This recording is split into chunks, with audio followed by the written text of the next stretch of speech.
Selanjutnya kita ke berita terkait dengan haji. Setelah menunggu selama 10 tahun, ini ada seorang tukang becak di Majalengka, Jawa Barat yang akhirnya bisa menunaikan ibadah haji di tahun ini. Dan gak sendiri dia, sudah bersama dengan sang istri. Alhamdulillah ya, setelah menanti lama. Tapi ada hal yang justru berbeda nih ya, terjadi di Lombok. Ada pasangan suami istri yang gagal berangkat di tahun ini karena sang suami ini terkena pembatasan umur yang diterapkan pada tahun ini.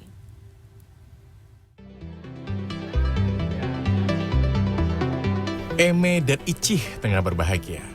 Warga kecamatan Kadipaten Majalengka, Jawa Barat ini akhirnya bisa berangkat menunaikan ibadah haji tahun ini. Eme yang sehari-harinya berprofesi sebagai tukang beca tak menyangka penantiannya selama 10 tahun akhirnya terjawab. Keduanya pun telah mempersiapkan segala perlengkapan yang harus dibawa meski dalam segala keterbatasan. Dapat berapa hasilnya kalau habis Kadang ada 20, ada 25, kadang-kadang ada 30. Terus duitnya sebagian ditabung? Ya ditabungkan 15, kadang-kadang ada 20. Eme dan Icih mendaftar haji sejak 2012 lalu setelah menabung kurang lebih selama 10 tahun dari hasil Eme menarik becak.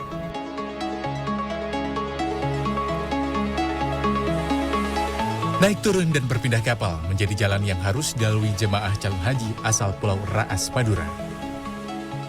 Senin sore mereka tiba di Pelabuhan Syah Bandar Jangkar, Situbondo setelah berlayar menggunakan kapal kayu selama lebih dari 5 jam. Untuk sampai ke tepian pun, para jemaah calon haji termasuk para pengantar juga masih harus pindah menggunakan perahu kecil.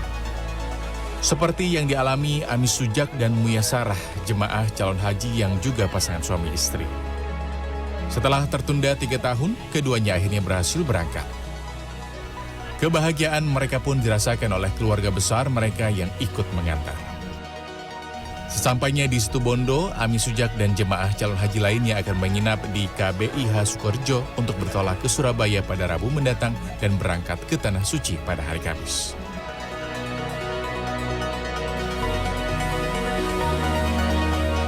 Cerita berbeda datang dari Mataram, Lombok, Nusa Tenggara Barat.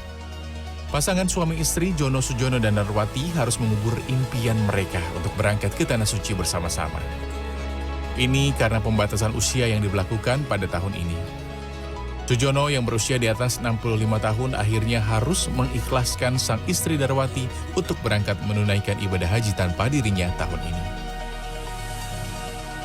Ya sedikit kecewa sih, tapi ya saya terima aja, harus terima dengan ikhlas, sabar. Gitu.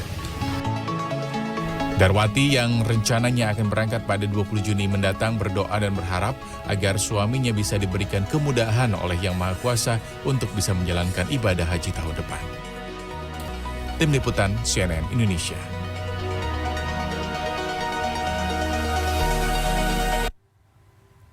Ke informasi selanjutnya, berbekal ketekunan dan juga keuletan, seorang perajin bambu dan rotan di Lombok ini sukses mengkreasikan kerajinan lampion yang bernilai tinggi. Oh, jadi lampionnya terbuat dari bambu gitu betul. ya. Nah, selanjutnya ini jika Anda misalnya suka dengan buah durian di Tanjung Pinang, ini seorang penjual durian tengah memetik cuan dari durian khas Pulau Bintan. Karena duriannya ini isinya tebal, kemudian rasanya legit, manis, dan ada ya sedikit-sedikit rasa pahitnya. Wah, enak banget nih pasti. Kita lihat sama-sama aja ya.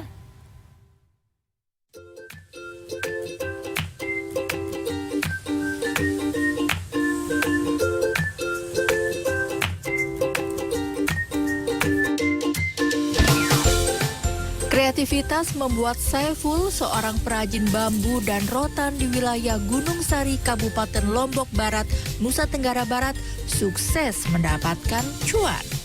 Berbekal ketekunan dan keuletan, ia mengombinasi potongan-potongan bambu untuk dijadikan lampion beraneka model bernilai jual tinggi. Saiful telah menekuni seni menganyam bambu dan rotan turun-temurun dari orang tuanya. Saat ini lampion-lampion kreasinya itu banyak ditemukan di sejumlah hotel di wilayah Lombok. Bahkan beberapa model lampion mendapat pesanan dari luar negeri. Kap lampu di anyaman rotan. Bahannya rotan, bambu, sama pipa. Luar negeri ada nggak pesanan biasanya? Ada. Saat ini dari hasil kreasinya itu, Saiful bisa mendapatkan cuan antara 1,5 sampai 2 juta rupiah per bulannya. Namun berbeda bila kondisi sedang ramai. Penghasilannya bisa bertambah banyak seiring pesanan dari berbagai pihak.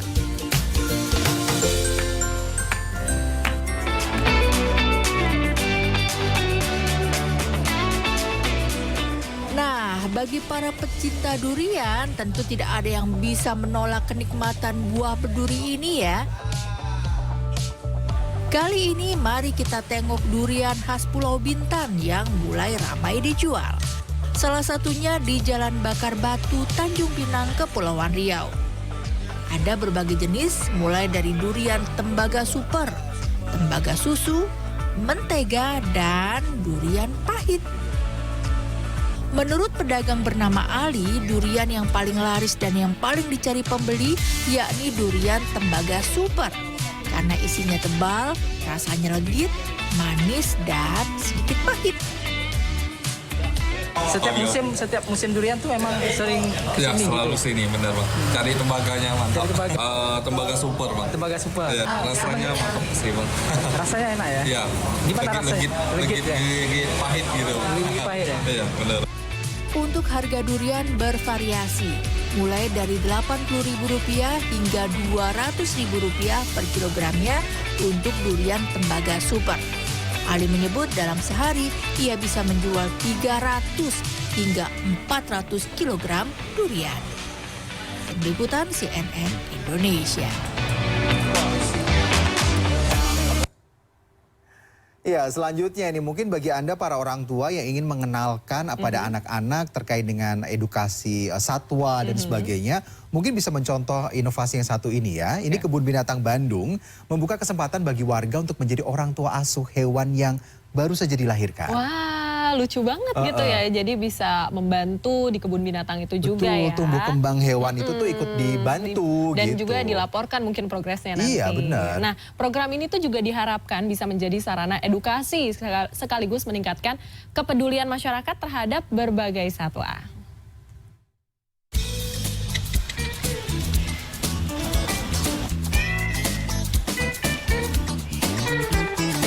Kebun Binatang Bandung kini memiliki satwa baru. Seekor bayi tapir betina lahir pada 28 April lalu dari tapir jantan bernama Marcel dan tapir betina bernama Tinuk. Kelahiran bayi tapir ini menjadi kesempatan bagi warga yang ingin mencoba menjadi orang tua asuh hewan. Ada sejumlah syarat yang harus dipenuhi untuk menjadi orang tua asuh hewan. Warga yang tertarik menjadi orang tua asuh hewan bisa mendaftar di website Kebun Binatang Bandung untuk nantinya diseleksi dan dilakukan wawancara. Kalau mau menjadi orang tua asuh ya harus perhatian sama satwanya. Hak memberikan nama untuk si anak tapir ini. Kemudian kita akan berikan informasi setiap 6 bulan kepada orang tua asuhnya. Program orang tua asuh hewan ini sudah berjalan sejak tahun 2017.